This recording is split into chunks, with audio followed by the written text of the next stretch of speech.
Diamond 1. We're in day 4 of the tournament. It's going by so fast. Day 4, and you've got Parklands Christchurch United in their black, white and red uniforms out on the diamond warming up.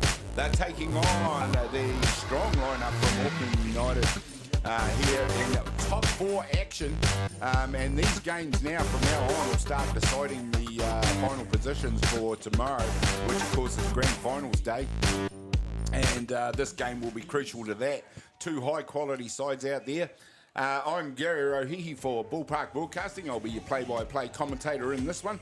Joining me in this call is colour commentator is Black Sox assistant coach Stevie Deans. Welcome along, Stevie. Nice to see you. Yeah, Gary, great to be here. Great game and prospect here, Stevie Deans. How you seeing this one going? Yeah, they're both playing in good form, and they're playing for the right to play 1-1 tonight. So I'm looking forward to seeing the good big guys step up, and who knows. Devils are playing a good game, short, putting pressure on. AU got the wily veterans, so it's a good mix of old and young. Yeah, I've been impressed with the all-round game of the PCU Devils in this one so far. Of course, they come up from Canterbury, Auckland United down from Auckland, of course, and in their red uniform. And we'll just quickly go through their batting lineup for you. There you see it on your field there. Lead off for them is centre fielder number 89, Ben Anoka. He'll be followed by Isaac Fletcher, Thomas Anoka, Ruben Torpia, and Alphonse Ovina-Kovis is the meat of their batting. Campbell Anoka, Simon McMillan, Brock Attewell, and Max Russell at the rounding out the batting team out there. PCU Devils defensively, we'll quickly run through them as well. There you see it on your screen right there. Out at right field, Drew Delator. Leon Lum at centre, Bailey Hamilton at left. Curtis Dove, shortstop. In the hot corner is Jaden Potts, Harpany Kumaroa at second base. First base, Josh Harbrough. Doing the pitching out there, the big guy, Ryan Britt. He's throwing to Cameron Watts behind the dish. There you go. That's the 2 teams out there. Ben Anoka, lead-off batter. Well, this guy needs no introduction to softballers around the world, does he, Stevie? No, he's doing what he's doing well. I mean, he's taken the ball, Ryan to full count straight off from the get-go, so seeing a lot of pitching, and, that's what you'd expect out of a guy of Ben's calibre. And he's turned and he's gone 2-2 on the hit. The throw was unable to be handled at first base there. That throw by Jaden Potts at third base. And there we go. He gets does what Ben Anoka does and gets Auckland United off and running in this one, standing up out there at second base. That'll bring to bat number 7, Isaac Fletcher, another real true veteran of New Zealand softball. Yeah, this is dangerous times for Devils. They need to get into the game. They need to keep it close early, and they'll build confidence from that with their younger teams. So, and AU are going to do what they do. When they get the opportunities to convert, they generally give it their best shot. So they need to take their outs. And of course, limit the big innings, and they'll stay in it for 7 innings. So these are dangerous times. Both teams are chock full of international representation, none more so than Auckland United. A lot of veteran Black Sox in that team who know exactly what to do. Ben Anoka, you've just seen, of course, one of the real feared hitters in world softball, and Isaac Fletcher, another one of those. It really doesn't quit from Auckland United. Yeah, they go deep, and there's great examples for Ben straight off the bat. Going full count, and even if he didn't get the result he got, it still gets Ryan deep in the game with 100 pitches. Once you get a pitcher over 100 pitches, and you get to see him a lot. So these guys, that's when they tend to take advantage of that. Well, of course, Parklands Christchurch United have got a young up-and-comer in their roster. They've got young Liam Potts. I've had the pleasure of calling his games on a couple of occasions in the tournament, and absolutely impressive he has been all the way through. Yeah, I mean, left-handed coming from a different angle, and Potsy over the last year has just grown leaps and bounds, and I've been fortunate enough to watch him grow, and we had him at the 23s in Argentina. Just that was his breakout, beating Australia, and he's just gotten better and better since that day, really. Well, here we go. Ryan Britt rears back, throw another one in. It's Isaac Fletcher who's staring down it. That one just off the plate for a ball. Well, it's a beautiful day here at Fraser Park. Very light wind, very warm temperatures, and just a perfect day for softball here at the 2024 Open Club Nationals. Tournament that's been high quality all the way through. Stevie, I've been very impressed. Yeah, some brilliant plays been made. Guys taking catches over centre field fence, double plays. You see Ryan come back with a strikeout there. That's great pitching and come back from the first era of the game, but yeah, good comeback. Yeah, nice job by Ryan Britt out there to strike out Isaac Fletcher. He's going to be replaced by number 20, Thomas Anoka. And Tommy Anoka, another one of the very wily veterans that Auckland United have in their team. They've got all three of the Anoka brothers on the roster today, and that should provide them ample opportunity to move runners around the base. Yeah, I mean, I think the key for Devils here is no walks, tack the zone. These guys are gonna come up with their hits. It's obviously in situations where you're minimising the damage as per, but you don't want to be throwing lots of balls. There's a good pitch on the outside corner, so keep it down. Look for another out. We've been on 3. That's a good result. Yeah, that would be, and of course, if these guys regularly get runners on base, they are going to get them across home plate. They're just too good to be denied for long. Yeah. How AU operate, but the Devils and as a defensive unit for the Sox, we're looking, good hitters are going to get their hits, maybe get their runs. We keep it under 2 or 3. We expect to get 4 or 5. So maybe these guys have the same sort of game plan. Stevie, just while you've got you there, what's on the calendar for the Black Sox over the next coming months and maybe the next 12 months or so? Yeah, we've had great prep. So from now, to answer your question, we name our team next week on the 22nd or the 21st. Brilliant. A squad of maybe 20, 22 that out of that will come the 16 that we take to Canada in July for our qualifier. So we're looking forward to that, and what you say, we've seen some good quality. Walking Tommy's probably not a bad result, setting up a double play there as well. So, but yeah, I mean, the boys know that. They've had good preps. There's been a few injuries, which is a concern, but I guess you get that along the way. So. Yeah, well, it's already been a long season for some of these guys. Most of our top players, of course, played in North America before they came back and played their own domestic season here in New Zealand. So that just continues for them. But then that's their life, isn't it? Yeah, I mean, they go summer to summer. Yeah, there's some world-class players that we've been fortunate enough to have in our ranks, and they do their trade in North America, and they come back here, they set the tone, and we've got on the flip side, we've got 23, 25-year-olds coming through now pushing for their claims. So we're in a good space. We can certainly easily pick 20, 22 guys that'll go represent well. Well, I've seen some pretty good results of some excellent development out of the associations. I think I really like what I've seen in recent times out of North Harbour, here in the Hutt Valley, and obviously Canterbury right at the forefront of that as well. And I think all of those associations especially are putting up some good young talent. Yeah, it is exciting. I mean, maybe one would identify pitching as a work on, and Chubb's in charge of that, and you couldn't have a better man to do that. But, peaks and troughs, at the moment Australia tend to be looking at what they're doing, and they're throwing up pitches left, right and centre. So, but I'm sure we get amongst that with our 15s and 18s, and we'll get back there sooner rather than later. It's an interesting point you make. I mean, pitching is a work on, probably has been for the last 4 or 5 years. But getting these young people interested again and getting out in the middle, because it is a very singular job in our sport. As we see a nice hit out to left field, it's going to find the grass, and that is now pointing to some dangerous times for Christchurch United, as Auckland United have loaded the bases. Nice job there by Ruben Torpia. Yeah, Ruben's on a tear at the moment. I watched him put 2 out against Bears that kept AU in the game. And I think he was doing that in the 7-hole, 6-7. Now I see he's been elevated up to the 3 slot, 3-4. So probably the result of that. That'll bring to bat number 5, Alphonse Alvina-Covis.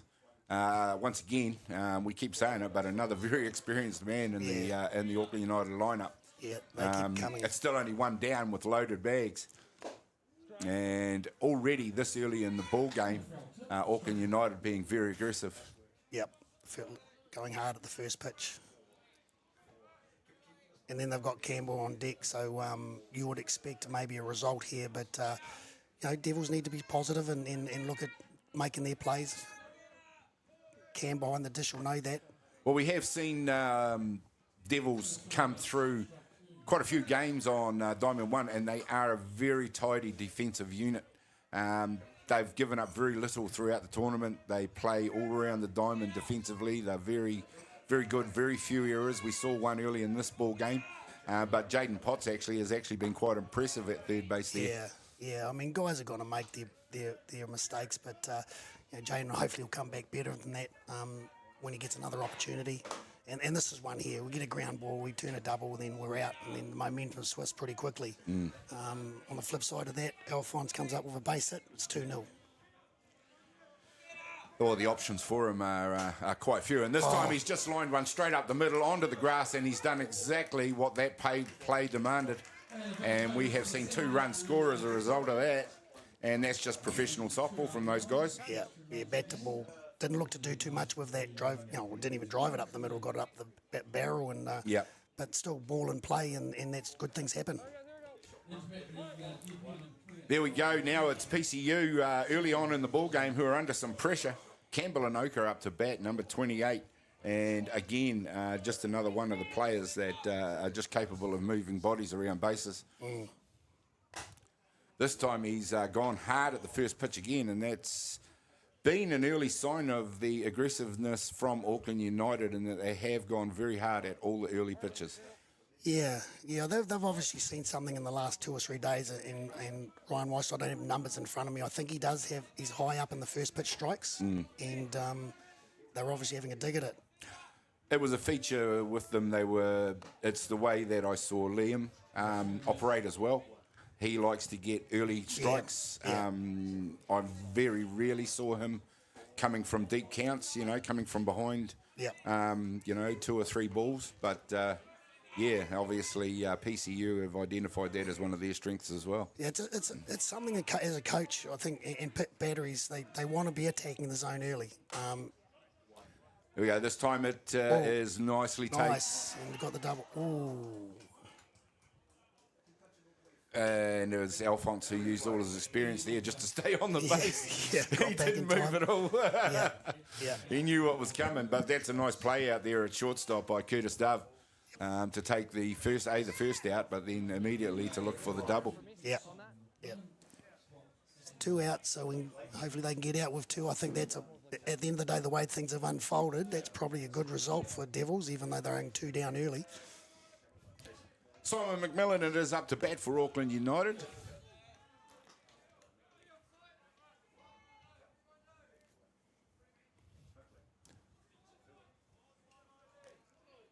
And it's almost like things have come to a stall out there. As everyone just waits for something to happen. Nice pitch by Ryan Britt out there. Auckland United still got runners out there. It's on first and second. So we don't want to be too complacent, but that we are down 7, 8, and 9. So I would be expecting Cam would want to be drilling the zone, getting those corners, and rather than getting the base on balls in play or getting into negative hitting counts. Yeah, very experienced there. Cameron Watts behind the dish, doing the calling. Knows exactly what's needed in these situations. Yeah, he's come along. I mean, his debut last year at the World Series, he's in the cauldron there and doing his apprenticeship, and he's learned a lot, and he's a fantastic student of the game, and he too has come a long way in the last year. Yeah, his management, especially the way he looks after young Liam Potts when he's out there, is impressive. Yeah, you build your relationships with your pitchers and catchers, and you get to know what their little traits and when they're maybe not feeling it or they are feeling it. So. Well, there you go, ladies and gentlemen. That's the first innings over, and it's Auckland United who get themselves on the board with 2 runs. We'll be back in just a minute to find out what happens after a message from our sponsors.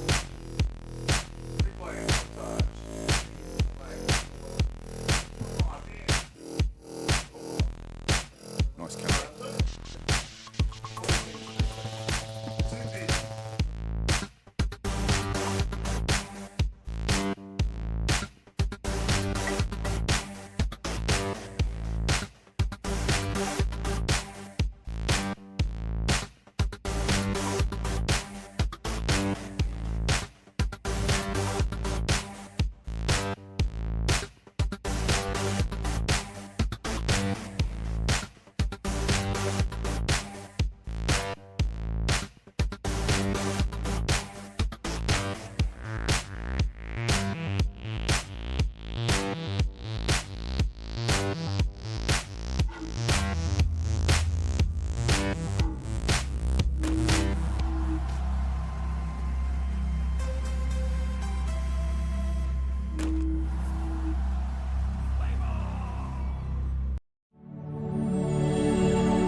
Welcome back, ladies and gentlemen. There, we're into the bottom of the first innings now, and we've had an exciting top of the first innings with Auckland United going out to a 2-0 lead early in this ball game. We'll quickly take you through the orders in reverse. We'll go with the away batting team first. It is PCU Devils up to bat now, so they're led off by Leon Lum, Curtis Dove, Bailey Hamilton, Ruben Elkins follow after that. Then Josh Harbrough, Drew Delator, Cameron Watts, Jaden Potts, and rounding out their order is Hapini Kumiroa on attack for them. The fielding team out there now, Auckland United defensively, Alfonso Vinakovas is out at right field, Ben Anoka at 7, Simon McMillan at left, Brock Attewell shortstop, third base is Ruben Torpia, second base Max Russell, Thomas Anoka at first base, pitching out there Liam Twigden into the vastly experienced Isaac Fletcher.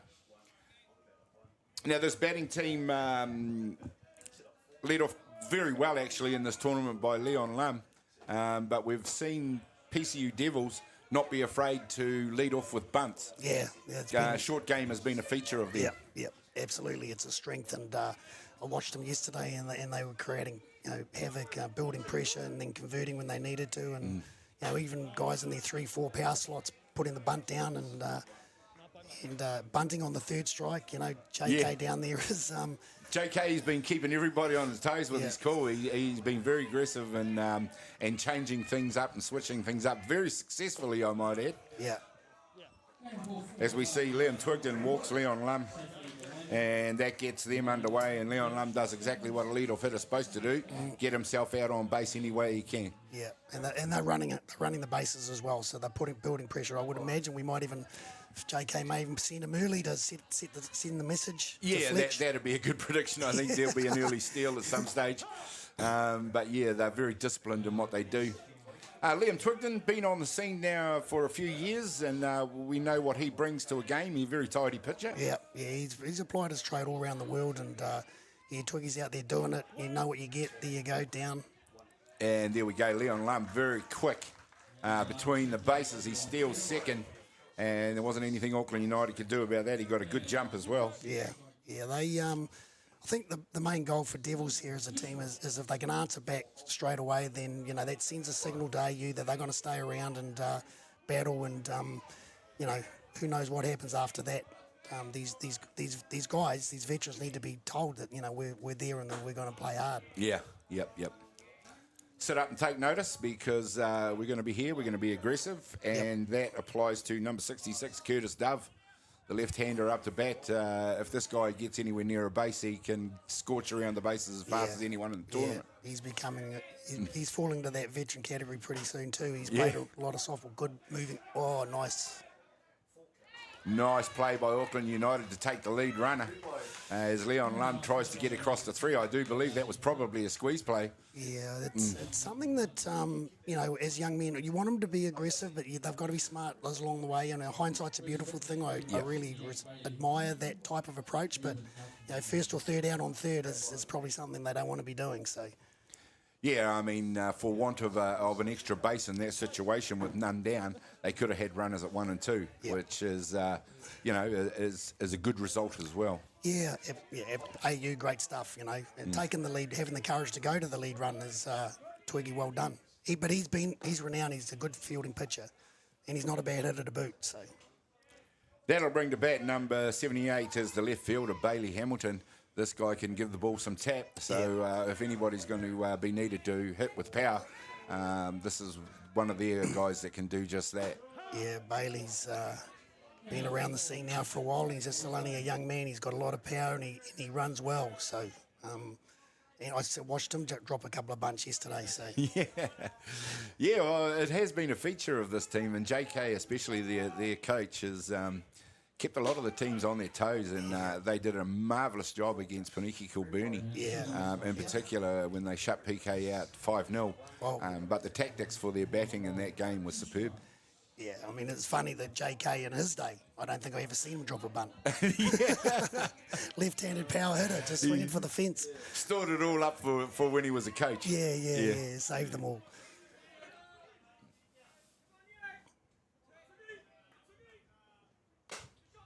Oh, Here we go, and there's one popped out there, and it's well taken out there by Brock Atiawa. Made a lot of ground from shortstop to take that catch right behind second base. You'll see here on the replay. Here he goes. He's already nearly there. It's almost a collision. Yeah. Good call by Brock, taking the lead on that, being assertive. Problem with some, and I've seen it this weekend, that guys letting the ball drop, no one's been taking charge. But again, Brock's been around a while now. He's been up through the age grades. Nice play. Yeah, Brock Atiawa out at shortstop there. He's a very impressive athlete. Of course, he's well known for those long flowing locks that he's got there. Yeah, when he broke onto the scene, I think I was still playing. I thought, that kid needs to cut his hair. Jeez. Yep. But get to appreciate the man and his, just his personality. He's great value. He's a fantastic kid, all right.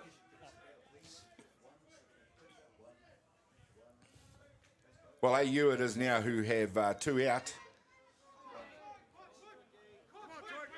Here with Ruben Elkins, it'll be up to bat.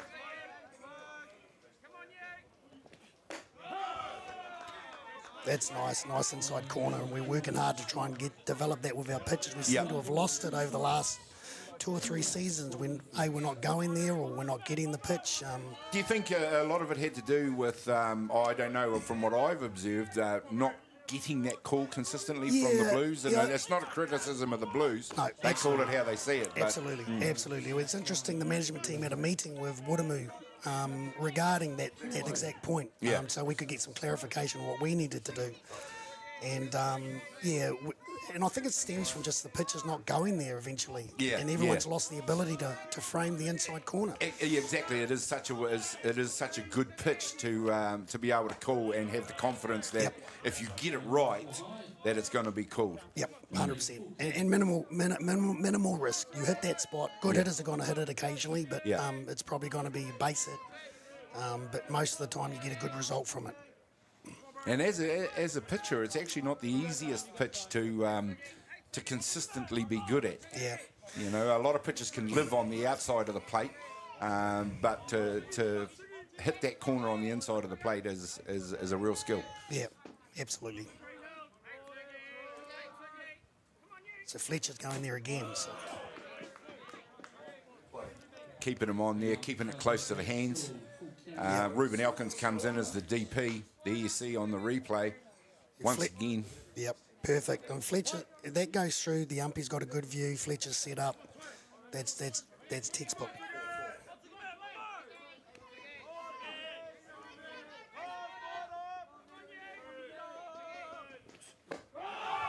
And there's a nice job done by Twiggy to strike out Ruben Elkins, and that's 3 down, and that's 1 innings complete.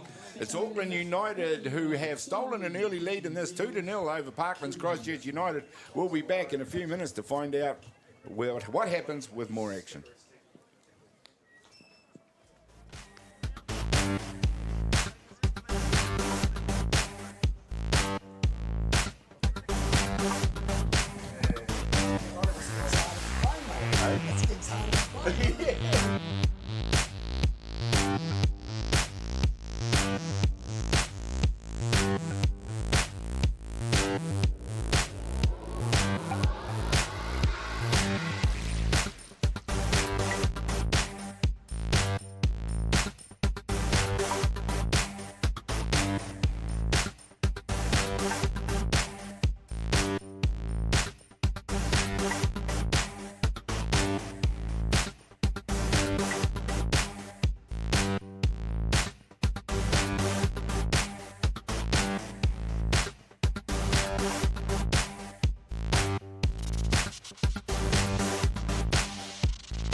Sometimes, virtual reality begs for more reality.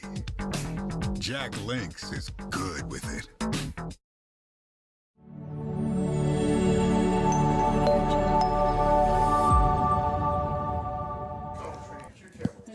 Well, welcome back, ladies and gentlemen. There we go. Nice view of our main partner there, Atiawa Toa FM. We love working with those guys. We're back here at Fraser Ballpark where we've got Auckland United taking on PCU Devils from Christchurch. It's 2-0 to Auckland United. Up to bat for Aucklanders number 54, Brock Atiawa, who's now a very experienced young man in the Auckland United team, been around there, set up all the way through the age grades. He's such a fine player for them. And such a good ambassador for the sport, actually. Yeah, Brock applies his trade. He goes overseas every year. He loves the game. Flies one up over the third base fence for a foul. And just continuing that aggressiveness that Auckland are showing with the bat, going early at the strikes. They're not willing to let the PCU Devils defence get on top of them. Yeah, I don't know if I've seen any change yet, so maybe the Cam might want to bust that out a few times if they're going to go hard.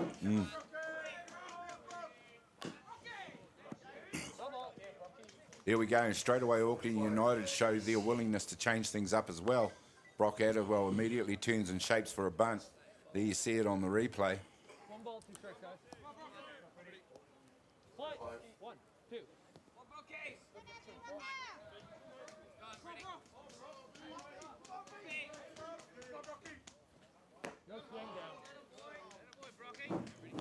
Nice pitch by Ryan Britt, just a little bit too low for umpire Andy McManus. One of the other team that's out there, of course, the team in blue behind home plate is Andy McManus. Out there at first base is Gavin Shepherd, as we see Brock Atiawa help himself to a hit straight up the middle, gets himself standing up at first base. And roaming out there at third base is Mark Porteous. Porty himself doing the job there. Very experienced team out there in blue. Yep, yeah, they do a great job, those boys. They can only please half the team, though, unfortunately, so... Yeah, true. They do love to talk to everybody, though, so everybody usually has a word with them. Yeah. You were probably famous for that in your day, Stevie. It's funny. Oh, there we go. There's another error this time.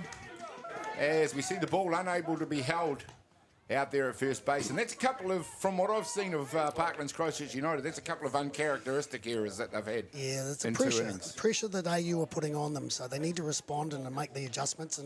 But stay positive. I appreciate Cam's approach, but obviously the execution wasn't quite there. And I think that, now they've got Ben and Oka on deck. You probably want to get him to 3, and you'd fancy your chances to get another one over. Yeah, of course, you've got Brock Atiawa sitting out there at 2 now, ready to make a difference. Into bat is number 52, is Max Russell, and that'll take them back to the top of their order, and that really is danger signals for PCU. Max has just got to put the ball down. I would say Polly would want that to happen, so we'll see what he does here. There we go. The prediction comes right. He goes, shakes for the bunt. Slow motion, it's straight down, straight up, hits the batter.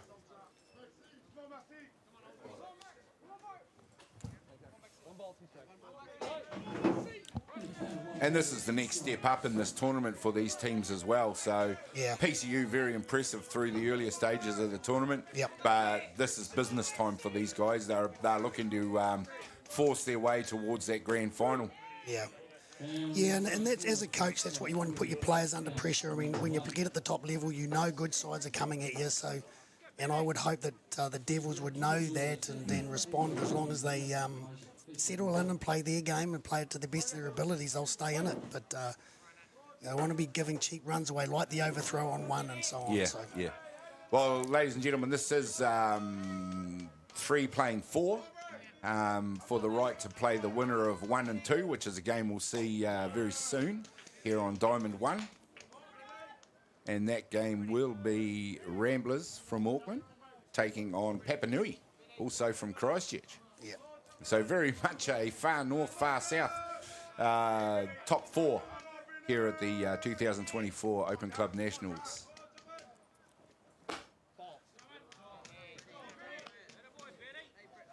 Yeah, all four sides have earned the right. They've played good softball, and like you say, this is where it counts now. It's right to get that 1-1 game, and then you're guaranteed to be on the podium.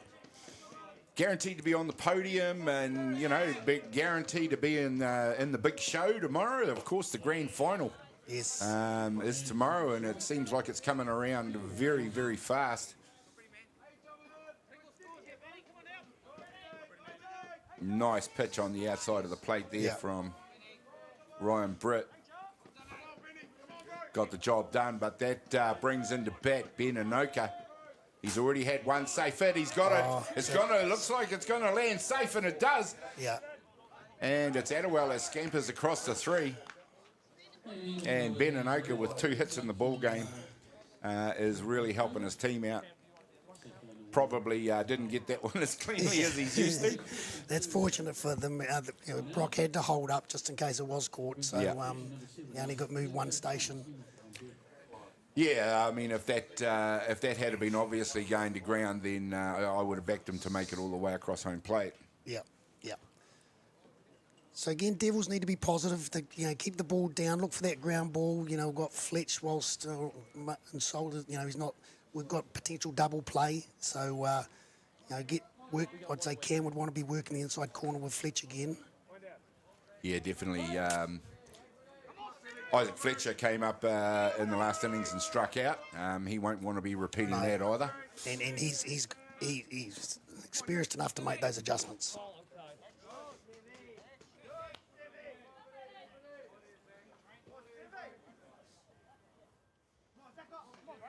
And you've got one out, and you've still got Tommy on deck. So Tommy Anoka.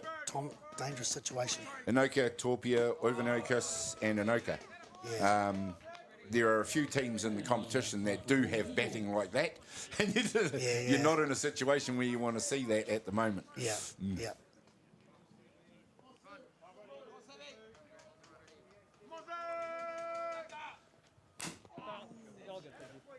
And there we go, Isaac Fletcher leaving us in no doubt about what his intentions were with that pitch.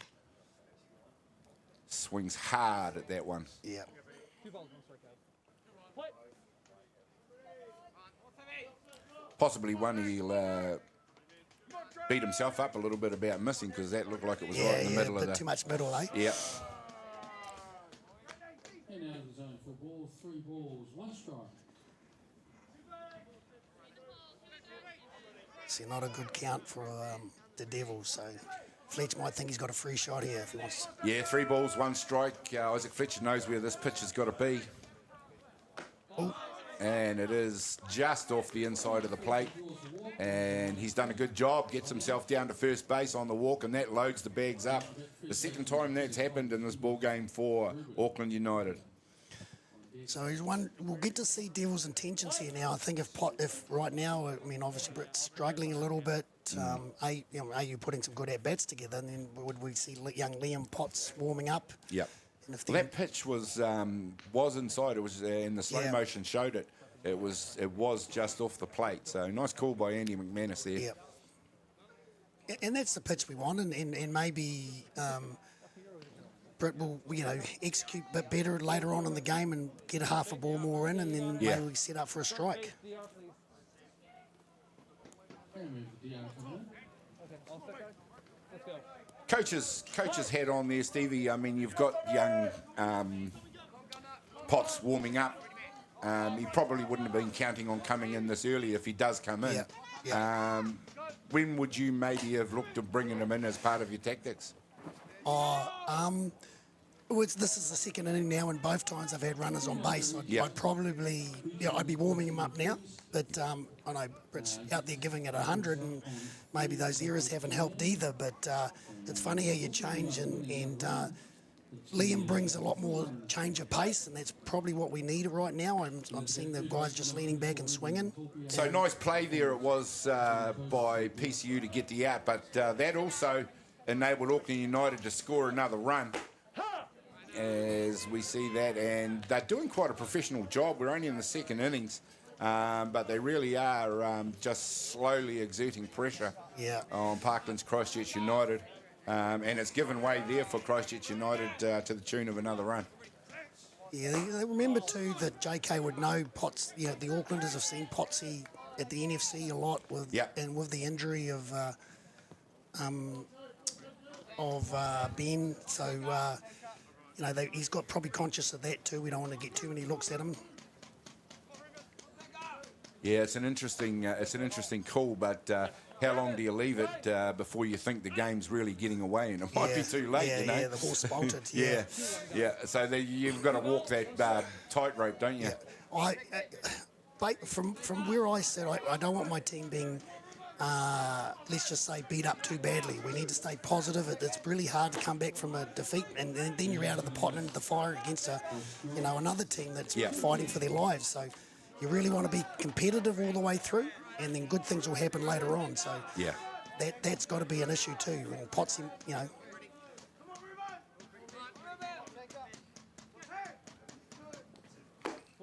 Nice job done there by Ryan Britt. He strikes out number 24, Ruben Topia, for the third out. Not before Auckland United help themselves to another run. They lead the ball game by 3-0 over Parkland's Christchurch United. We'll be back for more action in just a minute.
Well, welcome back, ladies and gentlemen. We're into the bottom of the second innings here at Fraser Ballpark. Auckland United taking on Parkland's Christchurch United in what is a top four game.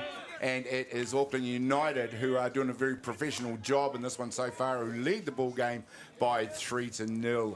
I have a guest joining me in the booth. It is Dan Adams, number 32 from Rolleston Raptors. Welcome along, Dan. It's good to see you.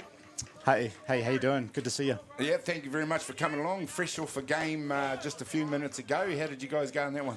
We had a win. We came out strong, but ended up taking away 5-3. So happy with that. Bit of an ugly one, but we'll take it. All the way here from Canterbury to play Richmond Key is probably a gain for you guys. That's it. Yeah, we've had 3 Christchurch games actually in the last 24 hours. So. Oh, okay. It's almost like a mini Canterbury tournament, isn't it? When that happens. It's a bit like that. We got another pool here where it's all North Harbour teams have ended up in the pool. So all 4 North Harbour teams have all ended up in one pool together. Gotcha. So they're having their own mini competition as well. Nice. Dan, your journey in softball, give us a overview of your career so far. Yeah, right. I grew up in Nelson, so I started playing my ball there, and I played through until I was about 20. Then I moved to Canterbury. Then I had a bit of time off, so enjoyed some time with the Nelson men's team, playing for both United and then the Stoke Eagles club. Then once I moved to Christchurch, I focused on sort of studies and starting the career, and ended up getting back into it when Rolleston formed 10 years ago. 10 years ago for Rolleston? Yeah, so the club's 10 years old now, and I sort of joined the first ever Rolleston men's team, and yeah. Obviously based at Rolleston, have you got your own diamonds and things out there? Yeah, we have, yeah. We've got a really nice artificial, similar to this one here, fully fenced, yeah. Oh, nice one. The Christchurch competition, strong one? Is it even? Is it, how are you finding it with, what do you got, 6 teams there? Yeah, there are 6 teams, yeah. Look, I guess our first year in the Premier grade. So we've I suppose it's been a lot of learning for us. We ended up coming third in the comp, but I think the competition's definitely getting a bit closer. There's some teams like Kaipoi that are coming on really strong, but obviously you've got the powerhouses of PAP and PCU that are sort of leading the way. But we were lucky enough to play PCU in the second V3 game to make the final. Unfortunately, they took it away, but fairly happy with that for our first season. Well done. Of course, the aim for everyone down there would be to knock Papanui out of that top spot, surely. Yeah, 8 years in a row, is it? It's 8 now, yeah. Oh my God. Yeah. That is some dominance, isn't it? Yeah, that's it. 2024 Club Nationals, how have you and the team enjoyed the experience of coming to Fraser Park for that? Oh, look, it's been awesome. Yeah, look, we came up here as I guess, as I said, our first year in Premier Grade, so this was a real learning experience for us, and we've enjoyed our time here. We'll go back a better team. We've had plenty of lessons, but we've had some good games as well. So, excellent. Yeah, it's been really good. It's great. There we see a nice hit out to centre field there, and that's going to get Parklands Christchurch United going in this one. And that is a nice job by the Devils to get themselves back into here. As you'll see on the replay there, it's just hit nicely straight up the middle. And there we go. PCU Devils well and truly back in this game. Speaking of PCU Devils and Auckland United, how do you see this game shaping up now? Yeah, look, we've got a game on our hands, haven't we? Yeah, absolutely. PCU have got a good hitting lineup, so looks like the sticks are warming up, so hopefully it gets close here. Yeah, well, of course, top 4 action, These guys are jockeying for grand final spots now, aren't they? Yeah, they are. Nice. So you grew up in Nelson. They've got a fabulous venue for softball down there. Would it be the most underutilised venue in New Zealand now? Or? I would have thought so. It's an awesome facility there at Saxon's, and we have the 4 diamonds back to back, but I'm not sure what they have going on there in terms of tournaments anymore. Yeah. They used to have a Labour weekend, didn't they? But I haven't been back for a while. We're hoping to do a few off-season training camps up there. A couple of our boys from up in that region, so hopefully we'll get up there and use the facilities and even try and play one or two of their club teams if we can. And what's next for your guys' team, Rolleston, in the tournament? We have just waiting to find out. So we've got to have a game this afternoon at either 3 or 5. Oh, okay. Yeah, not sure who they'll be against yet. So yep. Still waiting the outcome of the result of that one? Yeah, we are, yeah. Well, there we go. Liam Twigden out there ready to go again. This time it is Jaden Potts into bat for Parklands Christchurch United. And he's hammered one down the left field line, and that's going to score another runner. And there we go. It's PCU Devils well and truly back into this one. They made a couple of errors that cost them early in the ball game. There we see a nice turn by Jaden Potts to hit one down the third base line. And PCU's quality just beginning to show out now against these vastly experienced Auckland team. Nice job there by young Potsy, wasn't it? It was a good hit. Well, there you go. He's safe at 1. Into bat for them now is number 13, Hapani Kumiroa. And it's AU now that are, for the first time in the ball game, are under some serious pressure. Your squad, Dan, a mixture of youth and experience? Yeah, there's a couple of us old boys in the team, but I'm trying not to play much anymore, so I just coach. But got the likes of Craig Nelson helping me in an assistant coach role, but he still plays, and then mostly young guys, and pretty much all guys that have come through the Raleigh club. So and we've got a good junior sort of program going on out there. So look, the team will stay together. They'll be a young team for the next 2 or 3 years, but I think they're going to come good. So. Excellent. Well, there you go, ladies and gentlemen. That's Dan Adams, and it's been fantastic to have him along. Appreciate having you along, Dan. Awesome, Thanks very guys. much, and good luck for the rest of the tournament. Yeah, appreciate it. Thank you. Well, there we go. It's been an exciting one. We'll come back after a break, and we'll have a chat with our next guest, who will be due to come in just a minute.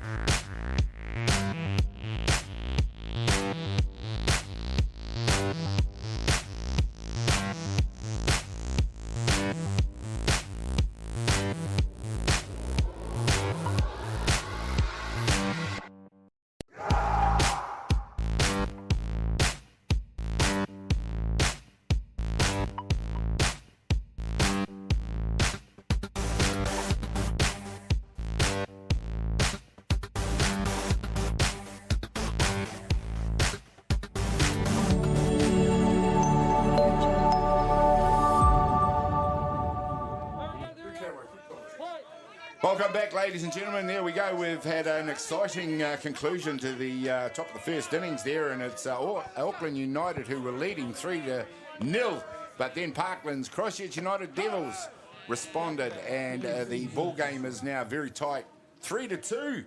So a very interesting procession for this ball game now. Now joining me is another one of the players from Rolleston, Aidan. Sorry, we didn't get a chance to get your last name there, Aidan. Tamati. Aidan Tamati, welcome along, Aidan. Another one of the Rolleston players. Yeah, I am. Fresh off the previous game where you guys enjoyed a win over Richmond Cares. Yeah, that was it. 5-3 win. You'd have played them quite a bit. And I've just been handed a note that says you're known as Luigi. Luigi, Is that because of that amazingly handsome-looking moustache you've got there? One chopper gave to me the other day. Is that right? On our live stream, yep. He's pretty good like that. He'll tell you the one he gave to Brock Attewell when he was in here one day as well. I think that one was Fabio, but seems to have a thing with Italian nicknames, eh? But anyway, Aidan, give us an outline on your journey in softball, mate. So I've actually only come back to it probably about 5-6 years ago after a break. One of the boys in our team that's in the military. There's actually quite a few hanging around the ballparks here and represented at Club Nats. So once I got into the military, I kind of dropped away for a wee bit and then drove past the park, they're having a throw around and jumped back in there. So. Oh, good on you, mate. What branch of the military are you in? I'm in the Army. Oh, yeah. Excellent. That's awesome. Based down in Burnham? Yeah, based out of Burnham. Yeah. Oh, nice one. Yeah, we plugged there. It's a good opportunity for a lot of the young lads here if they are looking for something to do with their life, join the military. There's actually some really good sports incentives as well if they're playing at top level. Oh, of course, the NZ Defence Force team, there is an NZ Defence Force softball team, isn't there? Yeah, there's all three services. There's defence team, and then also if you're playing representative stuff, you actually get paid leave for it. So you can nice one. Get overseas if you. Well, there you go, young people. Sport and travel. If you've got a mind of having a career in the Defence Forces, a great career. I've got a nephew of my own down in Burnham, based down in Burnham. So it's a great way to live your life and serve your country. And there we go, up to bat now, and Auckland United is, as soon as we get a number on the back of that jersey, is number 32. And as soon as I get that, Simon McMillan, thank you very much. There we go, Simon McMillan up to bat, 3 runs to 2. It is 2 Auckland United over Parkland's Christchurch United Devils, and very close game we got out there. It's an interesting game to watch, isn't it? Yeah, there's a good wee rally on that last at-bat.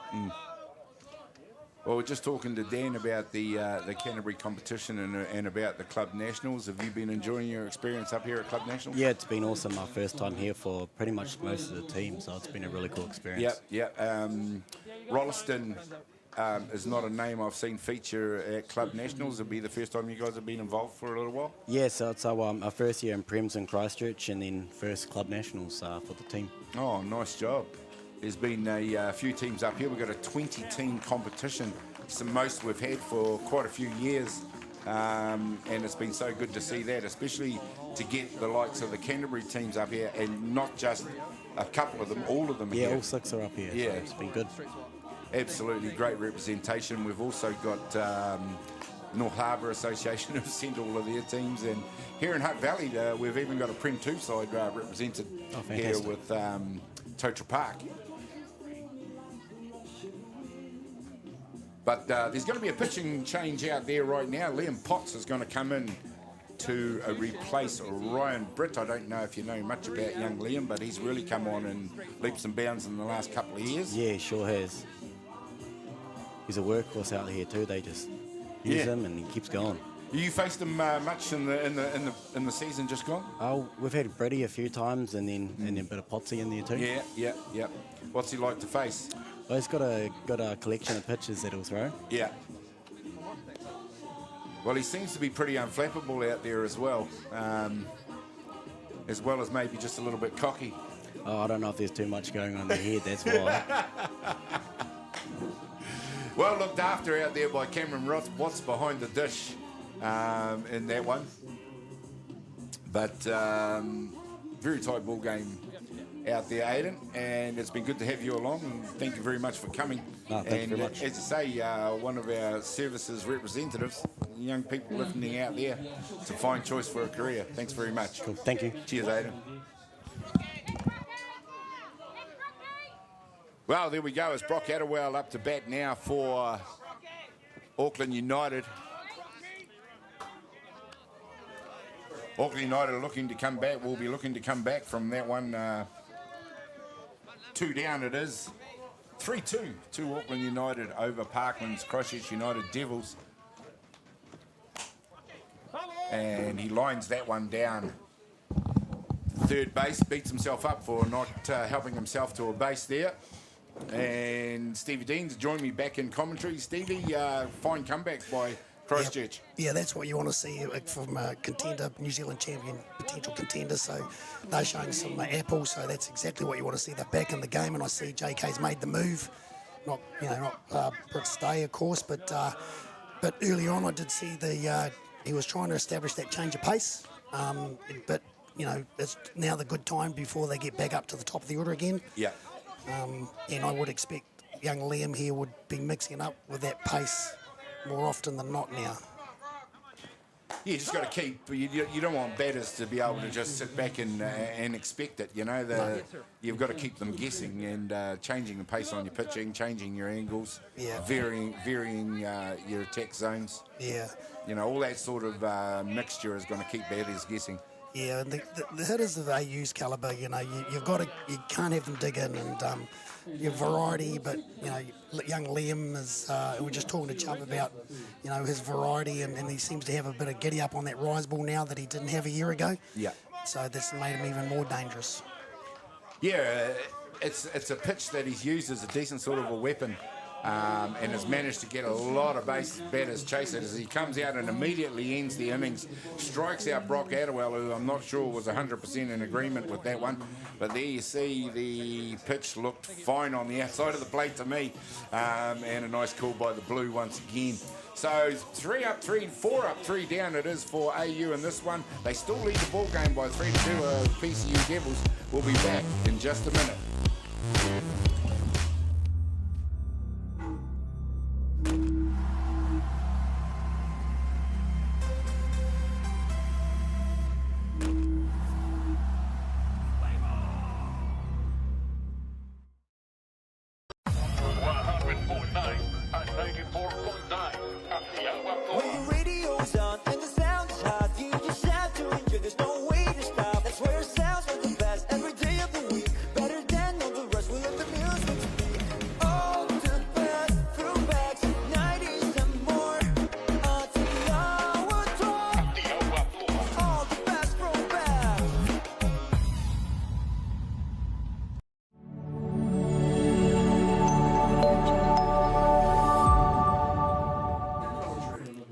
Well, there we go, ladies and gentlemen. Some beautiful scenes here at Fraser Park Sportsville, where the surrounding hills are green and the surrounding towers are green and the field is green. And we've got Liam Twigden going to work out there for Auckland United with number 2, Leon Lum, top of their order here in the bottom of the third innings.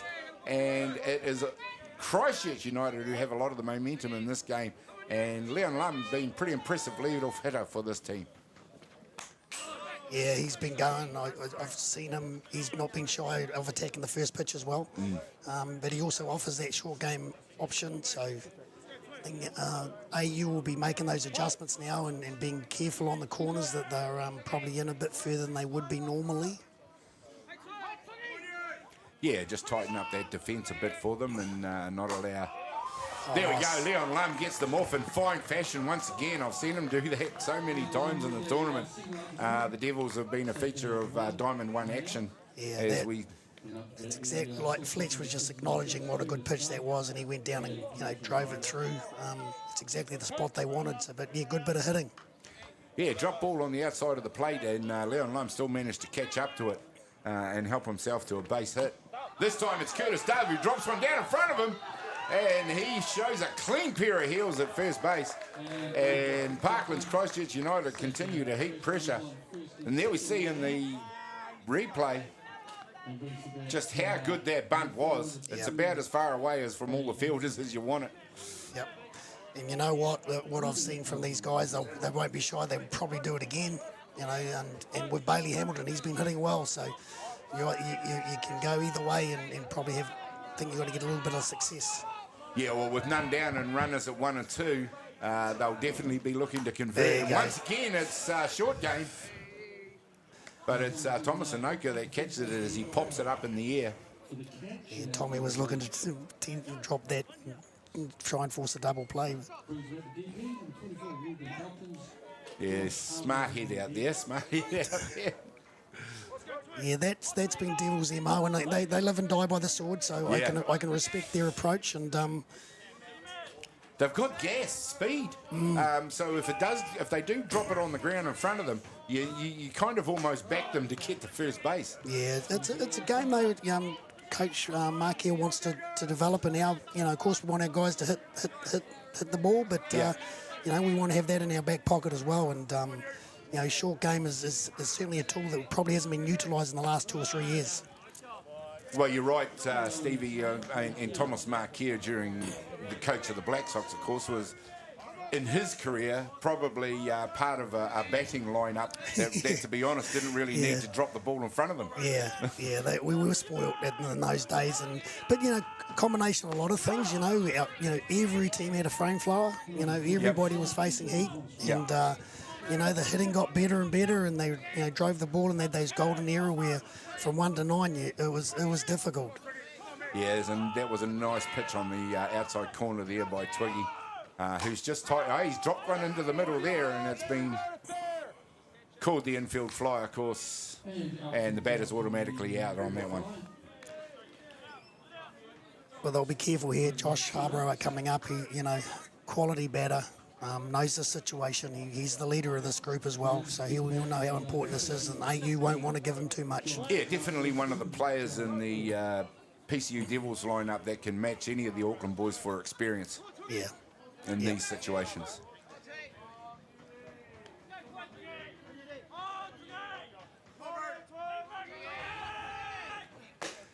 So they won't. They'll go at him, but they'll be careful, and they've got a spare base, So that's a nice start by Twiggy, who just seems to be settling into his work now.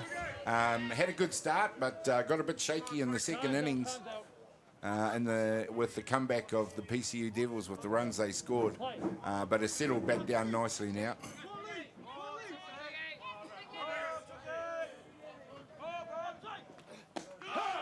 Yeah, nice. Do you think they'll be looking to take Twiggy through the whole 7 innings? Yeah, I mean, I think they'll probably play that by ear. In terms of if Devils keep going the way they're going, we might see Tommy come out and shut it down. May even be dictated by whether or not AU managed to score a few more runs in the next couple of innings. Yeah, they're experienced enough to, win every innings, and they'll be, Twiggy will stay. But the key for the Devils is to get Twiggy out of there and then get to see Tommy. And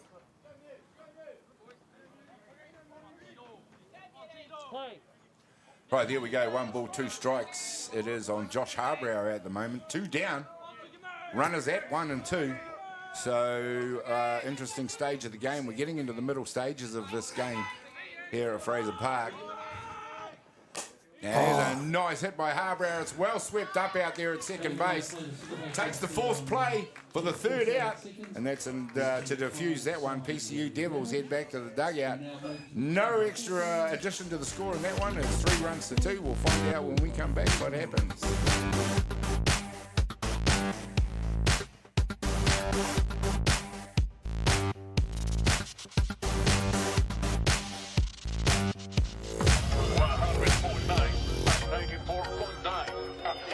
When the radio's on and the sound is hot, you just have to enjoy. There's no way to stop. That's where it sounds from the best every day of the week. Better than all the rest. We let the music speak.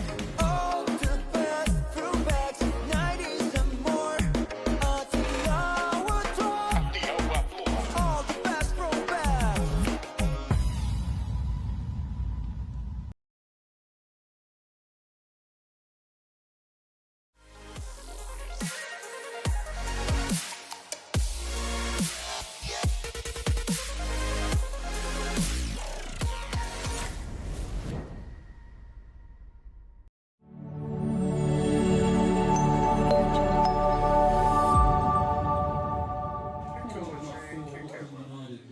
Well, welcome back, ladies and gentlemen. We're here at Fraser Park Sportsville. We've got top 4 action on Diamond 1. Sorensen Field it is. We've got number 52, Max Russell, up to bat for Auckland United in this a very tight affair now it is between Auckland United and PCU Devils. PCU Devils have made a change out there in the previous innings on the hill, and Liam Potts, the very impressive young left-hander, coming in to continue the work for them on the mound. Yeah, it'll be interesting now that we're down at 9-1-2, so see how Potty navigates his way around this. Yeah, well, it's going to be a bonus for Auckland United if Max Russell, who is a quality player, quality batter, gets himself on the diamond. Liam Potts is a strikeout pitcher, though. He seems to rack him up with regularity. Yeah. He came in and struck out the first batter he faced in the previous innings. Yeah, well, Potsy's change of pace is certainly a great tool to have, and he has a lot of different paces. We've noticed from a change-up to an off-speed drop ball to a cutter, things that, and he's left-handed as well, so coming from a different angle. So just does a good job of disguising it as well. Yeah, absolutely. Yeah, 100%. Now, obviously, you're a vastly experienced catcher yourself, Stevie. You know, the catching ranks in the country, how's that impressing you? Yeah, we obviously, I mean, Chubb's the battery coach, and he wants certain things out of his pitches, and, you know, being a catcher, I slightly different perspective on those sort of things. Yeah. You know, the catcher's in charge, the catcher's calling the game, obviously in conjunction with game plan. You know, we've got some really good tools there. Tawira Bishop, who's been injured and unfortunately hasn't been able to put his best foot forward over the last 8 weeks or so. And Cam Watts, Max Early, Jaden Stratford, and I might even missed a few, but those are the guys in the squad, and we're in good rank, good stead there. So, you know, catch first, get the outs, and if they bring the bat to the park as well, that's a bonus.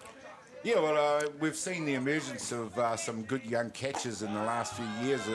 Be fair to say that the catching stocks maybe 3, 4 or 5 years ago were maybe looking a little bit thin.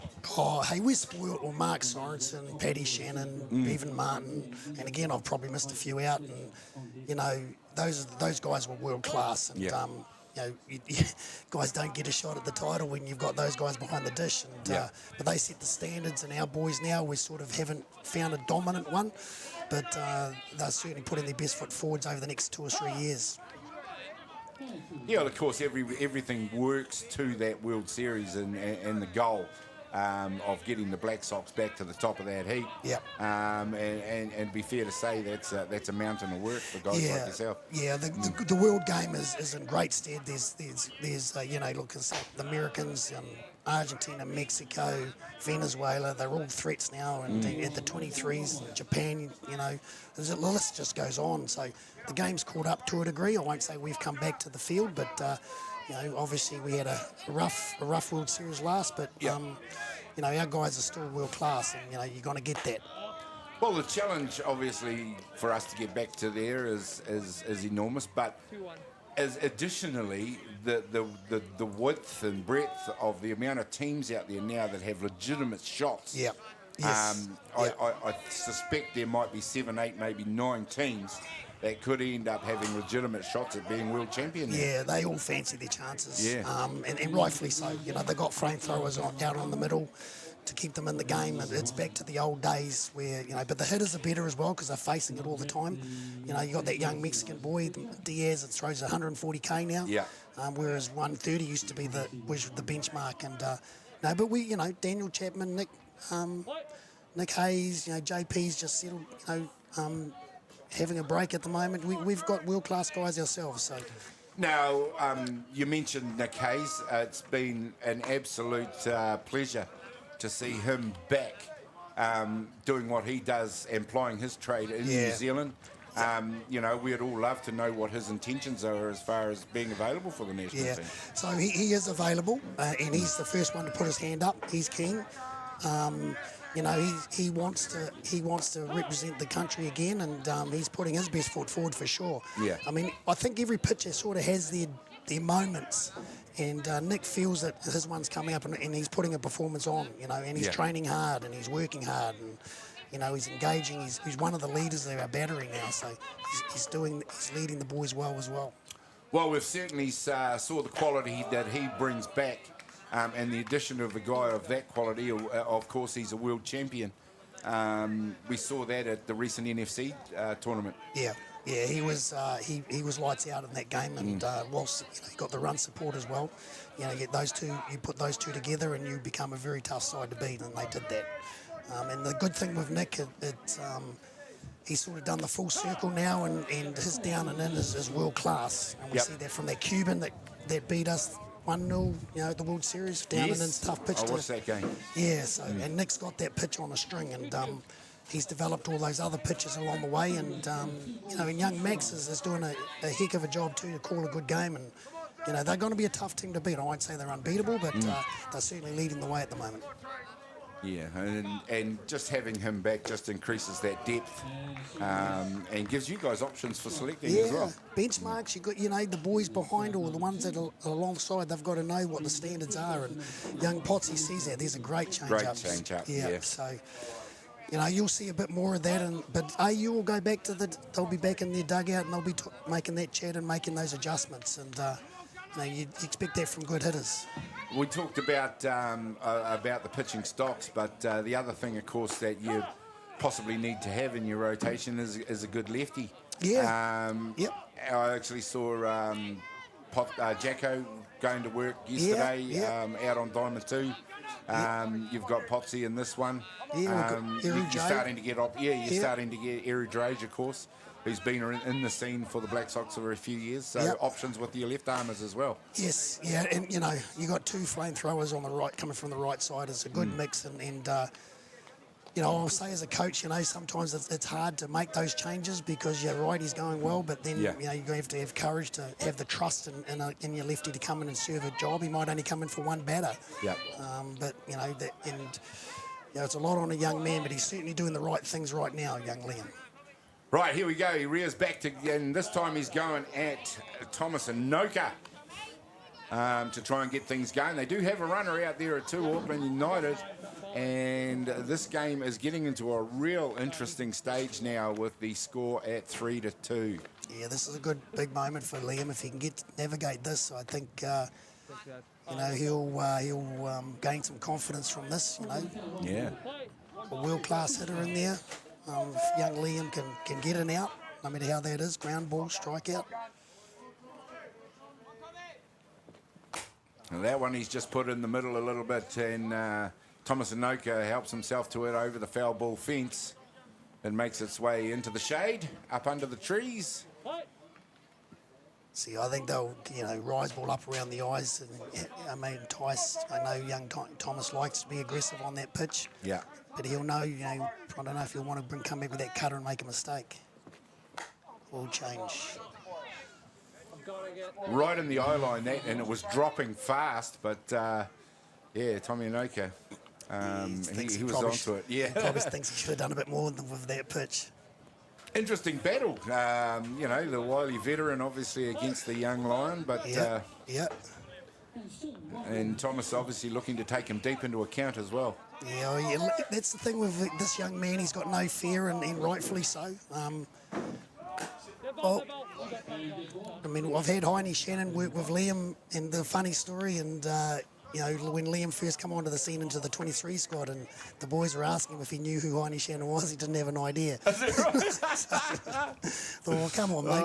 One of the real legends of pitching in New Zealand. Exactly. Didn't know who he was. Yeah. So he's standing up there and he's giving it his best. He's not scared. So that's a positive. Well, he'll certainly know who he is now. Yeah, 100%. Yeah.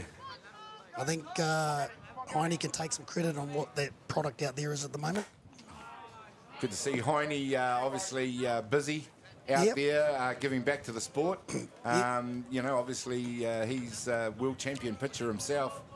Yep. Fantastic to hear that he's coaching young men coming through. Oh, that's that. I mean, that in my time with the coach, and you just lean on anybody, and they're willing to help. Heine Shannon, I know Michael Gager, guys that have been legends, prepared to put their hand up, and you want to get these young men alongside those sort of guys. And Brad Baker's been working with him. We had Liam up in Palmerston a couple of months ago helping us out with Hutt Valley Wellington game. And Liam threw for Hutt Valley, and Bakesy was just trying to get him coming forward a bit stronger, so get a bit more velocity on the ball, and Liam took that on board.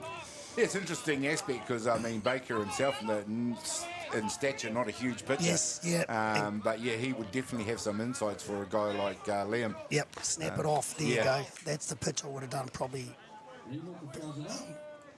3 or 4 pitches ago. Yeah, but it's dangerous, you know. You don't want to make a mistake with Thomas because the score will change. So, you know, good battle, but it's not going to be the end of the world if he ends up on 1 and we go again. So, reset, but don't want to be making any mistakes. Yeah, well, Thomas Noka doing a fine job here. He's taken young Potts into a very deep count here, and again, he hits one down the third base line.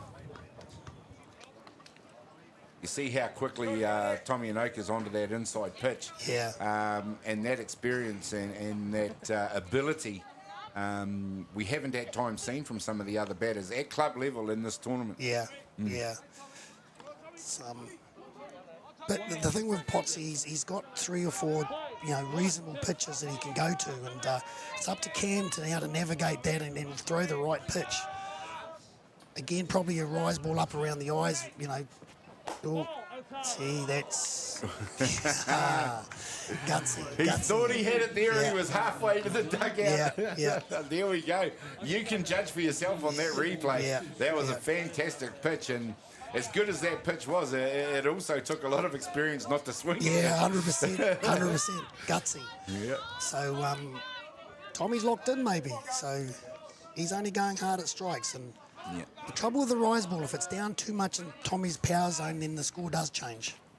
And just as you said, Stevie Deans predicted it to perfection. It was the rise ball that eventually got the job done on what was an absolutely enthralling battle out there. But the young Lion strikes out the wily veteran for the 3rd out there in the 4th innings. We'll be back with more of that action in just a minute.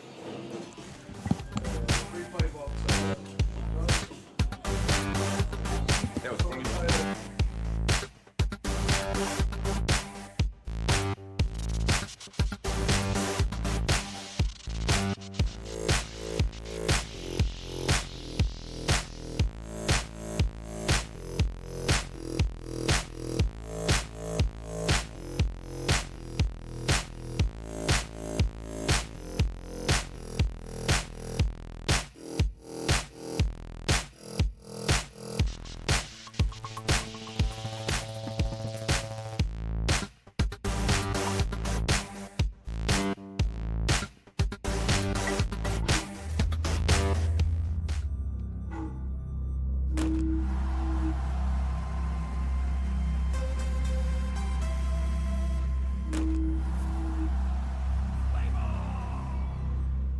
Jack Links presents Messin' with Sasquatch.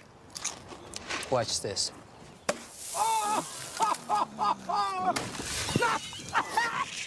Don't mess with other snacks. Choose Jack Links jerky made with 100% beef.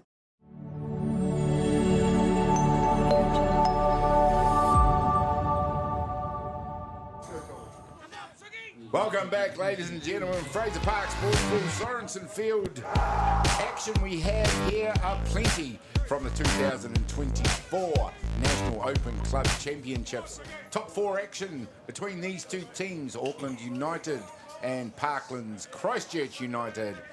A very tight affair. It's Auckland United who enjoy a very slim lead of 3-2 over the visiting Christchurch team.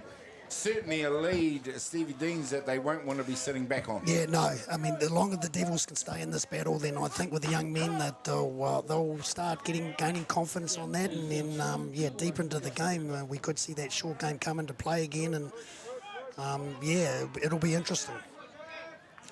Up to bat for Christchurch United, it's Drew Dalatour, number 27, the left-hander, who, along with the rest of the team from Christchurch, seem to have developed a knack for being able to drop the ball on the ground and run fast. Yeah, from the left side, we probably haven't had many of these. You know, Tyson Byrne comes to mind, and little strikeout.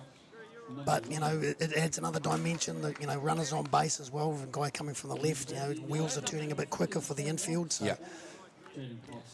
This ability to, as we see the new batter come in, it is Cameron Watts, number 15, but we are seeing a return not just to the bunting game, but also to the slap hit game. Yeah, that's right. And it's to us, and Coach Mark here again is one on having productive at bats, whatever that looks like. You can still go out, but the last thing we want people to do is be striking out. So, of course, we're going to get that from some of the pitches we face, but you know, minimise it, ball in play, have a bit of speed, and then you know, athleticism, and then a lot of things can happen. Well, you talk about striking out, and of course our batters are going to do that. It's part of our sport.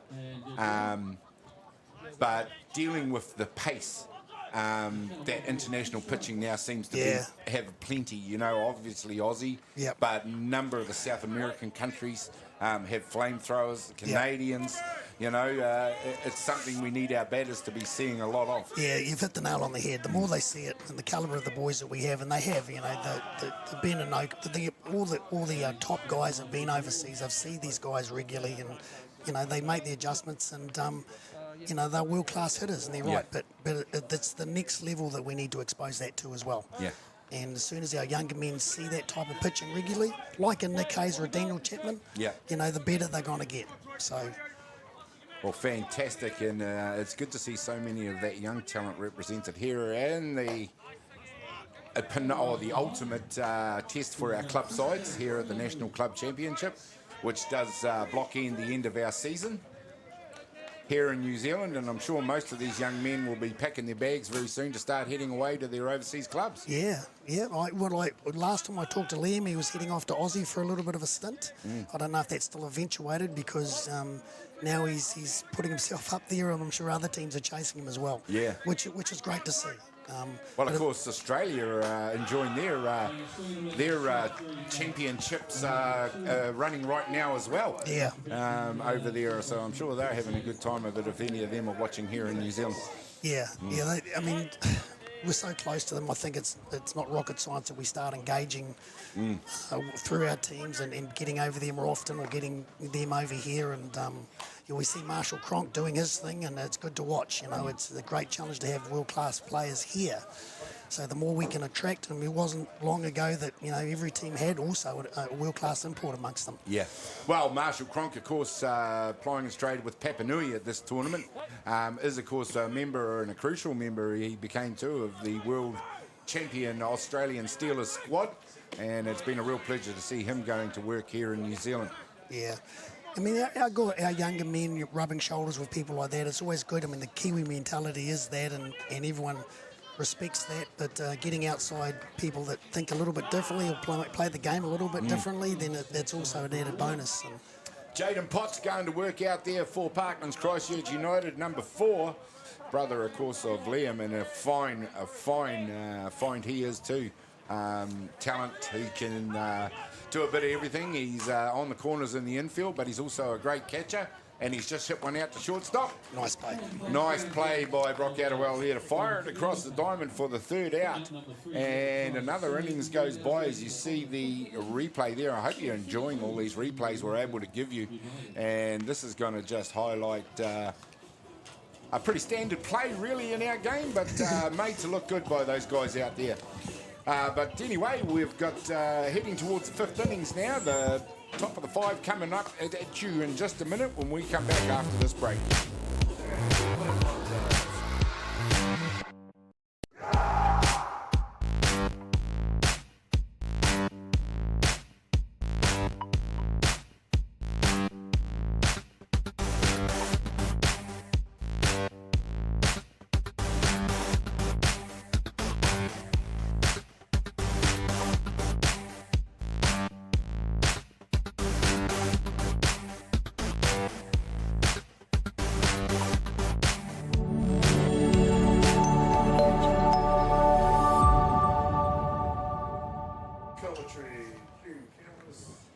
Welcome back, ladies and gentlemen. There's the pitch. There's the pictures, and we're enjoying there. It looks like Ramblers getting ready to go in the next game. and that is likely to be the 1v2 game, Stevie Deans, and won't that be an interesting game to see? Yeah. I mean, they've got to get through Papanui, and Papanui will fancy themselves. Papanui, 3 out of 4 years have been top 2. So, yeah. Yeah, that streak only broken by Porirua City United last year. Yes. Which, amazingly was 12 months ago, but seems like 5 minutes ago. Yeah. But anyway, the game in front of us, it's Auckland United taking on Parkland's Christchurch United. Number 24, Ruben Torpia, going to work for Auckland United. Auckland United, of course, don't want to be protecting a one-run lead because PCU have already proven how good they are at converting runners out there on the diamond as well. Yeah, and as we mentioned in the break, as the game goes deeper, the little bit of pressure of the mind comes on, and that's when the good guys respond. And I'm not saying the Devils aren't good, but it is probably a little bit new to them. So, but no better place to learn that sort of thing here than right now. Yeah, well, as I mentioned, the 2024 Club Nationals here at Fraser Park, 20 teams have turned up for this one, and it's just amazing for us to be able to have a tournament of that calibre with that many teams here, and gives guys like you, Stevie, an opportunity to see so much of our national talent in one place. Yeah, so being the X23s coach, I am interested in that next group up, and next, and there's always some gems out there that maybe not have been exposed when they were 15, 16, and we can use an example like Atane Mumu that didn't make the juniors, but next minute he's out there, for the Black Sox. So he really did explode, that young man, all of a sudden in one season, all the way to the Black Sox, and then all the way to the World Series. It was meteoric. It really was. Yeah, but I think you find probably there's a gem everywhere in provinces, and just getting the opportunity. And clubs do that for them, so it's good to see 20 teams here. Well, it's Liam Potts who's done a grand job since he came in for Jaden Britt, who actually didn't do a bad job himself. So, Parkland's Christchurch United, if they move on in this tournament, well served on the hill. Yeah, Jake, I mean, Britt, and then now from the right side, now you've got Pottsy coming from the left, so, you give your guy like Liam half a game and say just go hard, then it probably simplifies things a bit for him rather than trying to navigate the whole 7.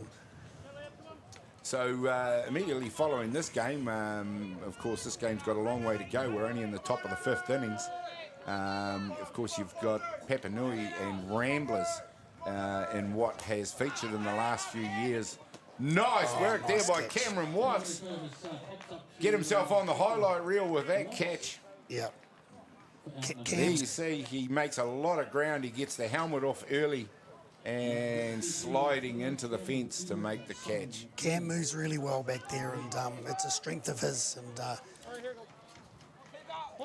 that peripheral awareness, it must be something that catchers develop.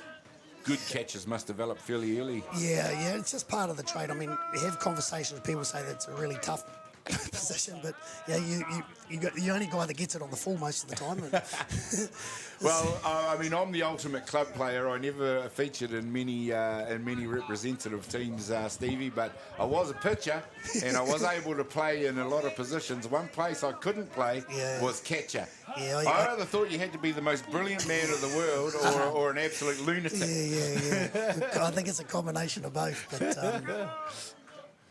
Cam's done really well, and he's got a big future in the sport, and he's starting to bring the bat to the park too. So I think that day one he hit a walk off. I mean, that's an interesting point you make. We've got a lot of very good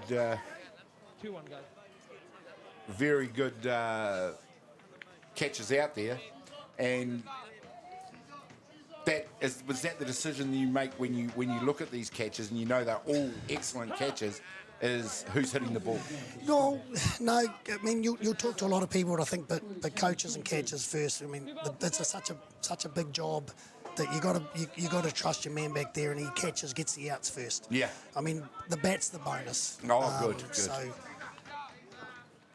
we're Mark Sorensen, Paddy Shannon, both renowned for their hitting as well. But if you drill down on it, a lot of the you want your catcher to be strong, stable, reliable, no wild pass balls, and he's got to have a strong arm. There's a few attributes to be world class. Well, that's a feature of a lot of our catches, is that ability to throw down at two. You mentioned Taweta Bishop, and Porirua, for example, Kuritimu as well. Both extremely strong arms, and a lot of our catches throughout the tournament. We've seen a lot of outs at two, well made by those catches. It's an important component as a coach that if you shut the opposition's running game down, then you're going a long way to success.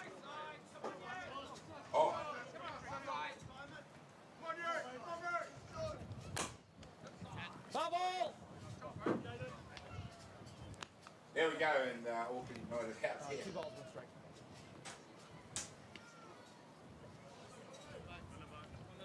Quite sure. Play.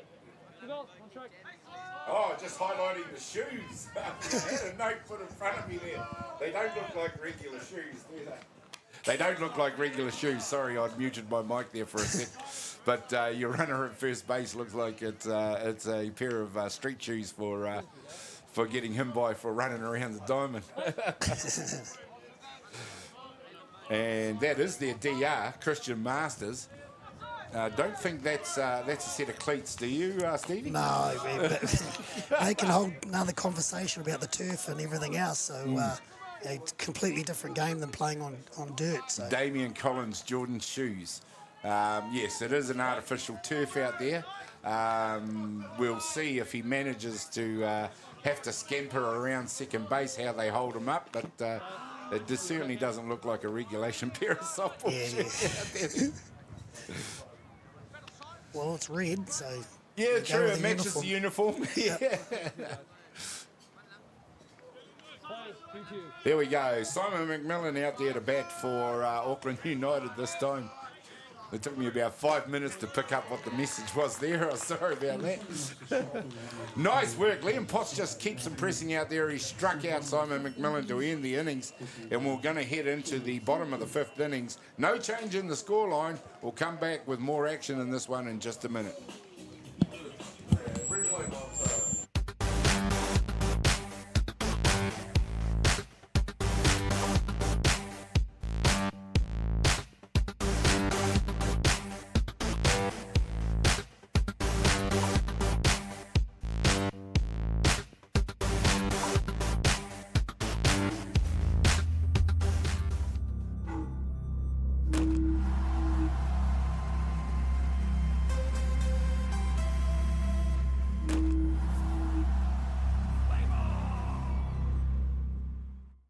Jack Links presents Messin' with Sasquatch. Watch this.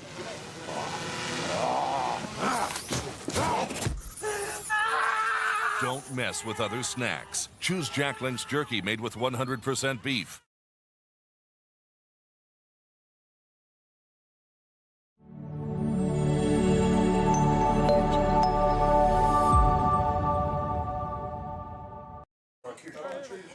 Welcome back, ladies and gentlemen, and there's a nice shot of the traffic flow ute. Of course, Kerry Fitzgerald, one of our cameramen out there, actually.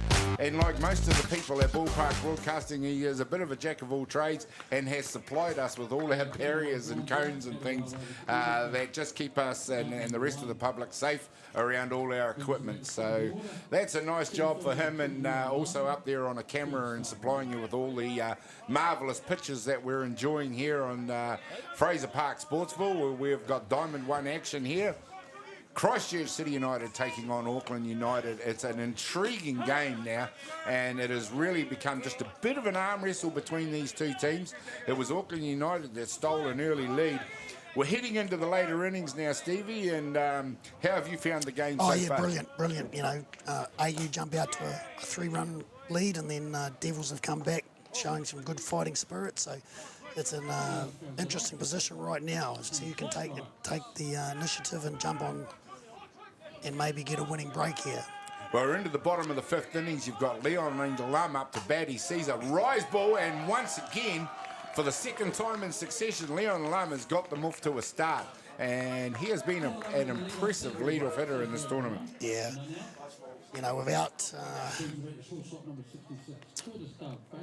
showing my cards, he'll be going down at some stage in the next couple of 3 pitches, I would say. And Fletcher's been known to waste a pitch, but it's difficult getting behind. And well, it's usually been immediately followed by Curtis Dove here dropping something on the turf in front of them. And it's a script that's worked for them in several of the games. Yeah. And as a 1-2 combination, the speed that they offer has been a real bonus and a real weapon. Yeah, I'd be rolling the dice, stealing him with Curtis, straight out steal, and then bunt him over to 3. And that's there what I'd be you go. doing. And there's the roll, and the throw was too high, too wide, and that is safe at second base. Yeah, so bunt down now, run into 3, and then give the roll to Bailey, your boys that are designed to in that position for that reason. There we go, safe at 2 now, and immediately it's PCU that are dangerous. This time we see a lovely hit out into left field. The throw comes in, the tag is laid down, and umpire McManus, to start with, I believe, has given the runner out. Yeah. And I think they just need to talk obstruction here. We might be able to get a look at that. So the only thing I'm being asked is for obstruction. Do either of you have an opinion on whether or not there was contact before he received the ball? Yes, I do. You do? Yeah. You have obstruction? I do have obstruction. Okay. But I got to turn around and breathe real quick. Yeah. All right. But you've got it. I've got it. Yeah. Okay, then we've got obstruction. Yeah. And then he's safe at 3. Wow. Okay, yeah, cool. Okay. So I'll signal it, and then I'm going to go and talk to whoever comes out, all right? Yep. All right, so, all right, guys, we have obstruction on 3, and he's going to be safe on 3. Well, big call. Not when the contact was. Well, there we go. You heard the conference between the 3 Blues there, and it was Mark Porteous who had the obstruction there. But the upshot of it is PCU have runners safe on 3 and 2. What a surprise, Polly coming out. Porty knows exactly, but... Yeah, I think the Blues were anticipating it. Umpire McManus said, I will be talking with whoever comes out. And immediately that's what happened. I'm just wondering where the obstruction is. So. I'll be asking who's obstructed who for a start. Yeah, well, Porty immediately looked at third base. So Ruben has blocked the base? Blocked the base. I think that's what... I couldn't see anything elsewhere that would indicate another obstruction.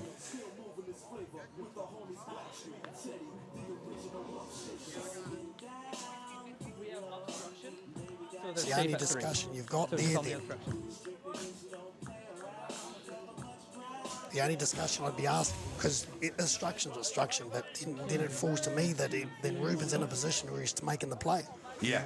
And then they go back and have a little cuddle and see what they come up with. Interesting there, but the game rolls on.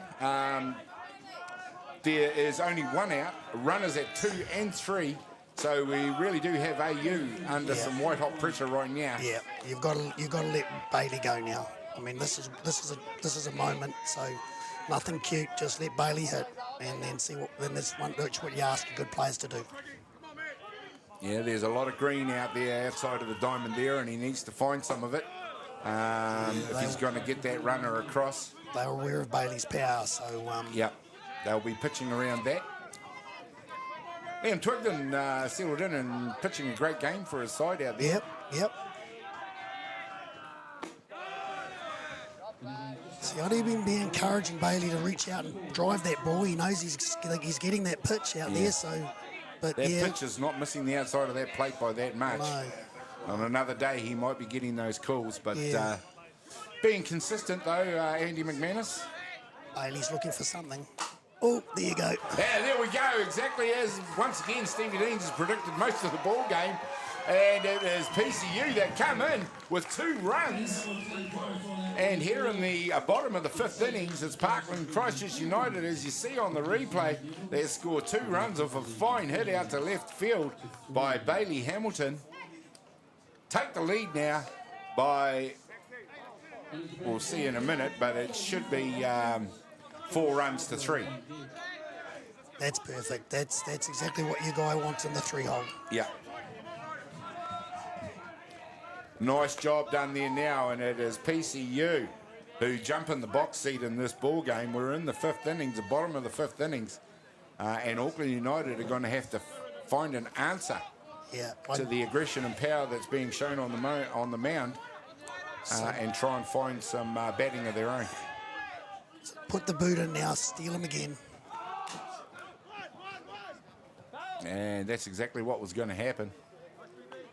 Number 24, Ruben Elkins, it is up to bat. And we are seeing a continuation. They made a couple of early errors, PCU, and it really did cost them for, you know, the 4 innings or 5 innings where Auckland United had those 3 runs. But since then, they've really tightened the ship and putting AU under all sorts of pressure now. So it almost, what do we got? What count have we got here? We got. You're looking at 1 ball, 2 strikes. Yeah, almost a pitch out from Fletcher. It's his MO. He'd come out, pitch out, and try and show him it. And Elkins has had just a real wave at that. He got Bailey for leaving early, I think. And that makes that pitch a no pitch. Bailey Hamilton gets taken out for leaving early. Good job, Bailey. Good job. After helping himself to 2 RBIs in his at-bat, Ruben Elkins lives another day, and it will be interesting to see what Twiggy and Fletch can conjure now. Good time for a nice waste pitch there. 2 balls, 2 strikes.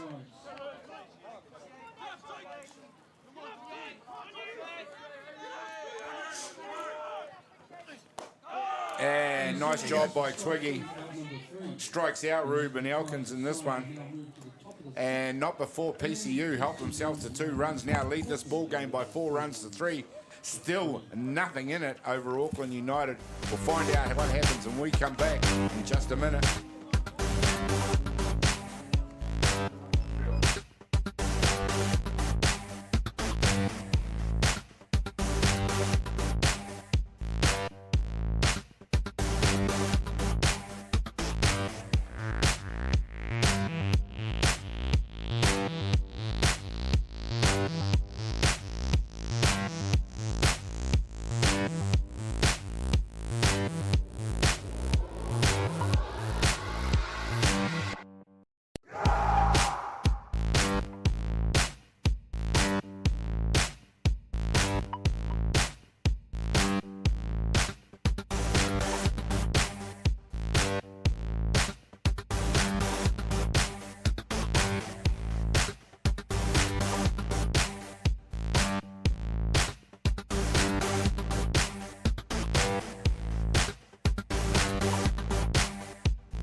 Welcome back, ladies and gentlemen. There's a nice picture of Kerry Fitzgerald out there going to work for our cameraman. Here on Diamond 1 at Sorensen Field. We're in Fraser Park, Morsville, for the 2024 National Open Club Championships. It's Auckland United taking on Parkland's Christchurch United Devils. As we see young Liam Potts continue his work out there on the hill. This time it's Brock Attawell up to bat for Auckland United, and Auckland United, who enjoyed a slim 1-run lead right throughout this ball game, now find themselves 1 behind here in the top of the 6th innings. And now that we're in the latter stanzas of this ball game, Stevie, you'd think things in tactics, etc., have switched around a little bit for the coaches. It's exactly what the spectators want anyway, a good game of softball. And, you know, and I'm sure Chubb Tingaroa now is looking back, and it's exactly what we want to see from our one of our potential candidates to pitching out there, Liam, to see how he fronts up under this sort of, I won't say pressure, but, you know...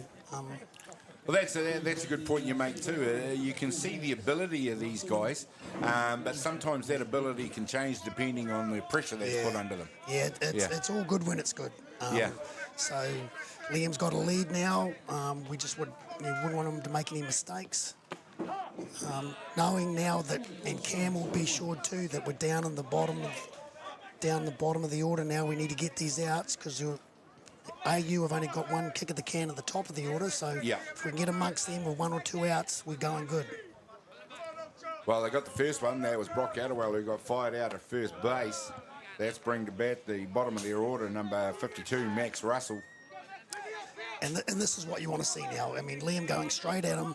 I mean, if young Russell gets a base hit, tip your cap, and that's good for him as well. And that's exactly the pressure we want him under as well. So he develops in these situations. That curve, that breaking ball that Liam is throwing is a real weapon as a lefty. As it comes into the right-handed batters. Yeah, it's a real strength, and through our measurements with Liam as well. There's a nice job by the batter. He's got a lot of speed, but not enough to beat the throw. 2 down as we head to the top of the order now. Ben Anoka will be up, number 89. There you see. Yep, that's exactly what you want. It's a good half a metre out. That's a nice play by the PCU infield. So we've got 2 outs now. We've got 3 spare bases. Cam will know that we won't make mistakes, but we'll go hard at Ben, but it's not the end of the world if... there you go, right in there. That's a pitch that he's used to great effect. To Auckland United, an experienced unit, you thought they might have made the adjustment now and started leaning on that one. You know, it's tight. It's late in the game now. You don't want our guy. He's not going at the heart of the pitch. He's going to want to go deep in the count. He's going to make Liam earn it. Yeah. I mean, Ben's a veteran, so he's not doing that, and he's probably never going to swing at the first pitch. Yeah. So. Yeah, he would have gone into the batter's box, I suppose, Stevie, with the mindset of, I'm not, whatever. I'm going to take one first and then see what happens. Yeah, or Ben Anoka, whether it's pitch one or he's got 2 strikes on him. I mean, not much changes. He actually gets better. Yeah. So, this is world class, and I'm interested to see how Liam attacks it.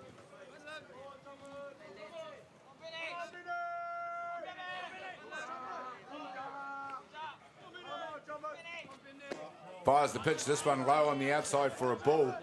And just as we saw with Thomas Anoka, Ben Anoka's experience is going to take young Potsy into a deep count. Yeah. And Cameron Watts, of course, plays his part as well for Potsy in that he knows where he should be putting the ball. And this is where I come back to our conversation early in the game. I believe the catchers, this is all the catcher. He's the one that's making the calls, steering around, and and the pitcher can just pitch. Yeah, that's right. He doesn't need to do much thinking. Focus on the mechanics of his job. Sometimes it's dangerous when they start thinking. And there's a fine job done by Liam Potts as he strikes out one of the world's leading batters in Ben Anoka to end the 6th innings, and he just continues to impress out there. It is PCU that lead the ball game over AU now by 4-3. We'll be back with the bottom of the 6th innings in just a minute.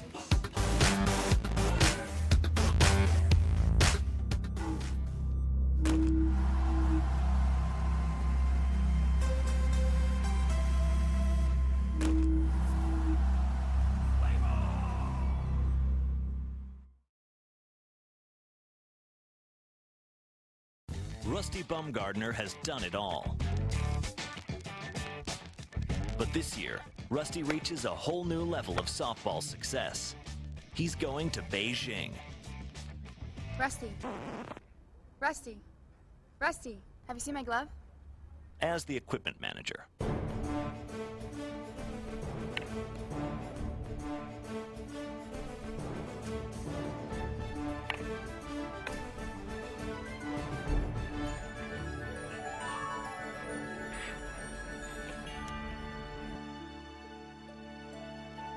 Good luck, Rusty. The decisions we make matter. The cloth you put on your back, that comes from somewhere. Ours is Ecotech, and it comes from here. One of these equals 38 of these, not in landfill. High-performance fabric worthy of what you stand for.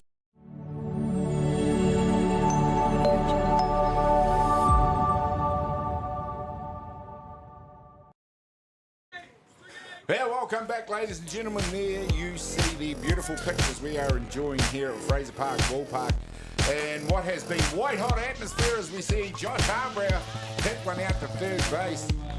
Ruben Torbier it is who athletically takes that ball and gets Harbrow out for the first out here in the bottom of the sixth innings. He'll be replaced by number 27, Drew Delatour. Bottom of six it is Parkland's Christchurch United who battled back from a 2-0 deficit to lead the ball game in the fifth innings by 4-3 over Auckland United. We're now in the sixth innings and it is PCU up to bat. But following this, we wouldn't have thought this about an innings ago, Stevie. It will be 3 out for the game for PCU. Yeah, no, PCU has really shown some good character and the type of club where they've come from, and on the back of the start with Ryan Britt and now Potsy finishing it off, it's all good so far. It is indeed. You've got number 27, Drew Delatour, and just a continuation of the ball game from PCU is a little bit different tactics-wise than what I've seen as a feature of the other top teams in the tournament. Yeah, they playing to their strengths, and probably the message that's gone out, particularly from Coach Mark here now with the short game, the pushes, the contact, the running. More teams are doing it, and I've not just seen Devils do it. I've seen a few other teams do it. Young Hutt City United, their young men, they tend to put a lot of emphasis on the short game as well. They sure do. It's Liam Twigden this time that gets the better of Drew Delatour. He strikes him out. It's actually his second strike out in a row. That'll bring to bat number 15, Cameron Watts. But yeah, that really does suggest a coach for PCU as we see Cameron Watts safe. Beat the tag and beat the throw in the end. And he's going to be safe at 1. Yep. Cool out there made. We see the replay. The throw is made. Here comes the runner, and yes, indeed, the first baseman was just a little bit slow on the tag there. Sorry, it was the second baseman that came in to do that. Yeah, an interesting time. If PCU can tack on here, it'll just be one step further away. I mean, yeah. AU will fancy their chances in the next inning to... Well, they are right in the meat of their batting, so they will be backing themselves. Obviously, they'll have to back themselves at that stage, but they're going to need at least one run. Oh, they've been in this situation many a time. I mean, yesterday with Waitakere Bears and coming back from 3 runs in the last innings. So, they'll be ready for it. And again, it's going to be interesting how young Liam and Cam navigate their way around the bottom. They're 3 outs for the game. Well, it's the other brother out there doing the job with the bat, Jaden Potts.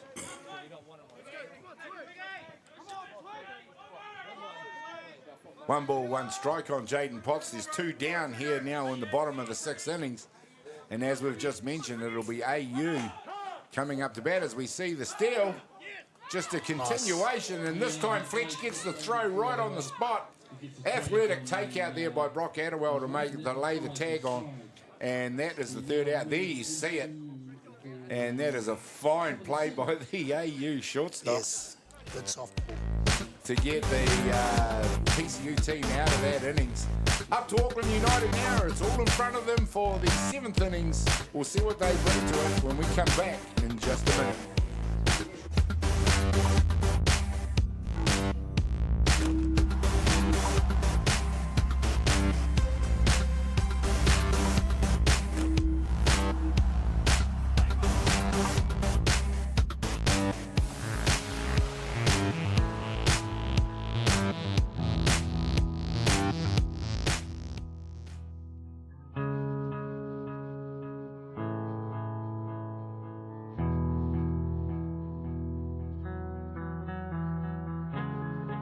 I can't promise you that things will always go the way we want. But I can promise you one thing, that if we fight through the pain together, if we strive every day to make each other better, if we learn to communicate and never lose sight of that vision, then we will surprise people. So don't settle for being a good player. Don't settle for being a good team. Aspire to something greater. Know in your heart that this team is special.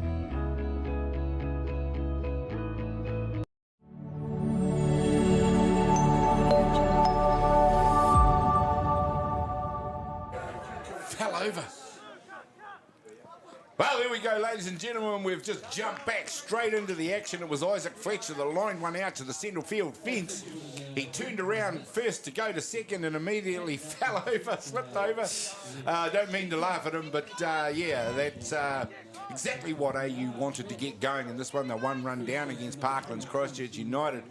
He's been replaced out there by the DR, which is Christian Masters, number 31, who we've already mentioned has an interesting pair of footwear, given that he is the designated runner. But Auckland United need to score one run in this inning. As we see this time, it's the bunt that's laid down. The runner does indeed go across to two, and that bunt was laid down by Thomas and Noka. Yeah, it's quite a big play with Fletch falling over, because if he's at two, Tommy may be bunting to three, and then there's real opportunity. But yeah, you know, it's not AU's first rodeo, so they're probably embracing the pressure and looking forward to the challenge. And this Liam right at him. Well, it's only one down. Ruben Torpia are to bat now. They're right in the meat of their order, so they will be backing themselves to convert a run here and take this game further and deeper into innings. Yeah, Ruben's been their hot stick. He's been the go-to, so, you know, no better challenge again. Potsy's probably in front as far as the match at the moment, the big moments. So. First time I saw a little bit of emotion on young Potsy. He thought he might have had it on that outside of that plate in that previous pitch. Yeah, well, that's probably not a positive thing that he's growing with. All pitchers seem to know a bit more about umpires every year, so. Yeah, certainly they seem to know a bit more about the strike zone than umpires do. Yeah. Well, it depends who you talk to and which pitcher, but oh, there you go. Comes back strongly with the inside drop. And there's that corner of the inside corner of the plate that we were talking about before. Yeah, so I'd set him up with, maybe up again or away and then go back to that pitch. 1 ball, 2 strikes. It's Potts that rears back this time to throw one in. Outside on Getz. Torpia swinging for the strikeout. And that is a hell of a nice job by young Potts against a quality batter. Bringing to bat number 18, Alphonse Ovinakovis. Is this the last throw of the dice for Auckland United in this ball game? Well, the answer is yes.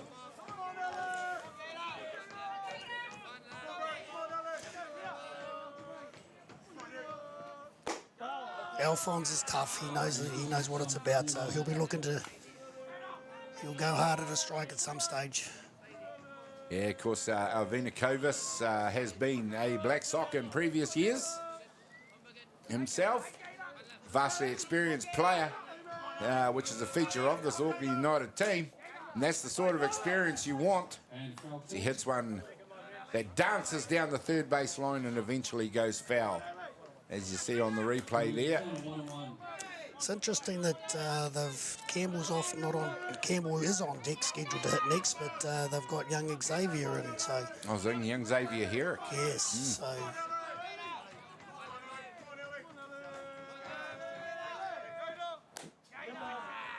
This time it's Ovinakovis who looks to turn on an inside pitch.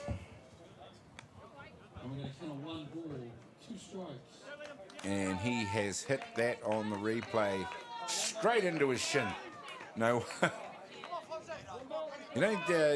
Shin guards used to be a real feature. I don't see them used too often at this tournament, but I have seen 2 or 3 guys who will be sporting decent bruises underneath their knickerbockers. This time he hits one back to Liam Potts, who fields it, and it is Parkland's Christchurch United.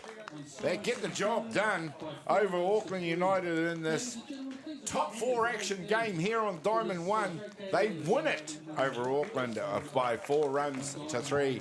Stevie, a fantastic game of softball. How did you see it? Yeah, well done, Devils. Coming back from behind, just showed the character of a young side. It's one might have put a pen through them after going down by 3, but showing real character, so a real threat actually. So I think with young Liam and Ryan Britt, if they manage those 2 pitches well, you know, they'll tonight in the 1-1 game, they'll be certainly there to get a win.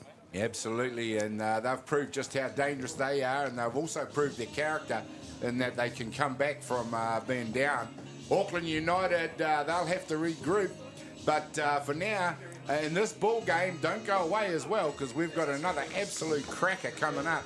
I also want to thank my colour commentator for joining me, Stevie Dean. It's been an absolute pleasure to have you along. Absolutely loved it. But for this one now, it is PCU that take the win, and we'll finish it up there and look forward to the next game, because don't you go anywhere, because it's just going to be just as action-packed. We'll be back very shortly. Goodbye. Thanks, mate.